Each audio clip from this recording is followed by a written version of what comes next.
Buusaa Gonofaa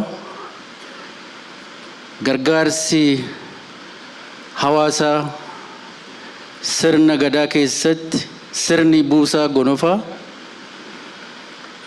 sirna olaanaa jedhanii fudhachuun kan danda'amudha. Erga yaa'ii kana hundeessinee booda akkaatuma sirna buusaa Gonofaatiin wantoonni hojjechaa turre baay'eedha. Milkaa'ina hedduus galmeessisnee jirra. Milkaa'inni akkuma jirutti ta'ee hanqinoonni hedduunis nu qunnamanii jiru. Yaa'iin lammaffaa buusaa Gonofaa kun ciminoota milkaa'inoota finne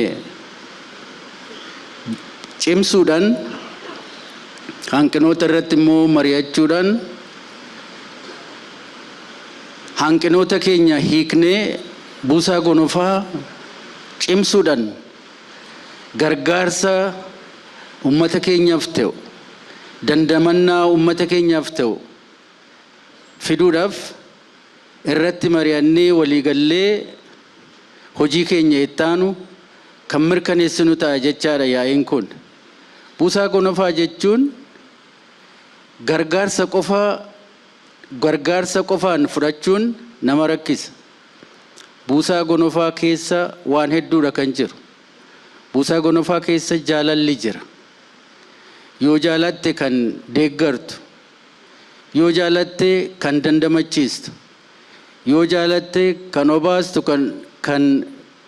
kan nyaachistu. Buusaa Gonofaa keessa jaalala guddaatu jira. Buusaa Gonofaan tokkummaadha. Tokkummaatu jira. Yoo tokko ta'an rakkoolee namtolchee fi rakkoolee uumamaa dandamachuun danda'ama. Yoo tokko ta'an rakkoo hawaasaa, rakkoo adda addaa keessaa ba'uun danda'ama. Kanaaf buusaa Gonofaa jechuun tokkummaa jechuudhas, jaalala jechuudhas akkuma duratti kaase. Buusaa Gonofaa jechuun namoomni kan keessa jirudha. Namooma jechuudha. Namoomni naan calqabame sirna gadaa keessatti.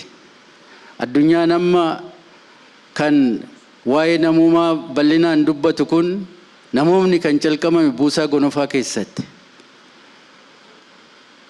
Buusaa Gonofaa mootummaan naannoo Oromiyaa bara 2014 caffeedhaan erga hundeessee booda waggoottan 3 kana keessatti hojii hedduu akka hojjete duratti ibsuudha yaalii godhee jira.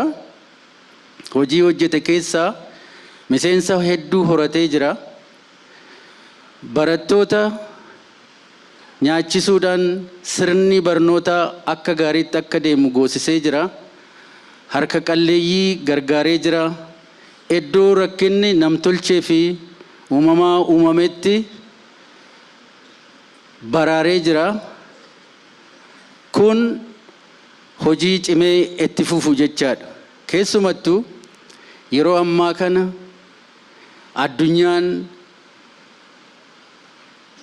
wanta rakkisaa keessa iddoo jirtutti of danda'uun, birmadummaa ofii eeguun, dandamachuu cimsuun baay'ee barbaachisaa ta'a jechaadha. Bara dhufu bara baajetaa amma jirru kana keessatti 2018tti akka mootummaa Itoophiyaatti nyaata warri raabsan qaamoleen alaa akka garanatti hin dhufne murtaa'ee jira. Kanaaf of danda'uutu nurra jira. Of danda'uudhaaf immoo gumaacha qofa odoo hin ta'in hojii adda addaatis hojjechuutu nurra jira. Qonna keessatti hirmaachuutu nurra jira. Maanufaakscharingii keessatti hirmaachuutu nurra jira. Tiraanspoortii keessatti hirmaachuutu nurra jira. Waan kanaaf nu gargaaran immoo gandatti ijaaruu danda'uutu nurra jira. Gabaasa dhiyaatu keessatti kuni waan ilaalamu ta'ee yaa'iin kun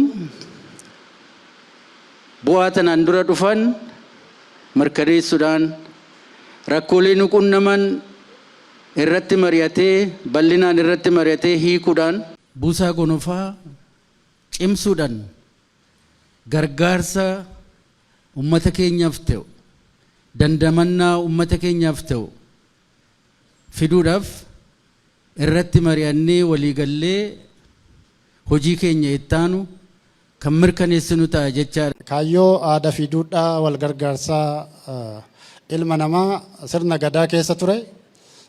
Amma immoo gara sadarkaa irra geennetti finnee aadaa kana sirriitti daraarsu dhaloota kennaa aadeffate kan jaalalaan kennu akkasumas aadaa qusannaa beekumsaa fi dandeettii teekinooloojii waliin kan wal qabatu kana irratti hojjechuudha. Waggaa 3 dura maalirra turre? Boorana maaltu ture? Baaleetti maaltu ture? Harargeetti maaltu ture? Gammoojjii Arsii lamaanitti maaltu ture? Asuma Shawaa Bahaa Fantaallee fi Boseet keessatti maaltu ture? Ka qarshii qabu qarshiin, ka midhaan qabu midhaaniin, ka sangaa qabu sangaa. Karaa gara garaatiin namni hundi irratti hirmaatee bara hamaa san keessa dabarre. Mootummaan naannoo Oromiyaa kanarra dhaabbatee rakkoon kun deddeebiteetiin rakkoon uumamaaf namtolchee kun deddeebi'ee nu muudachuun isaa hin oolu.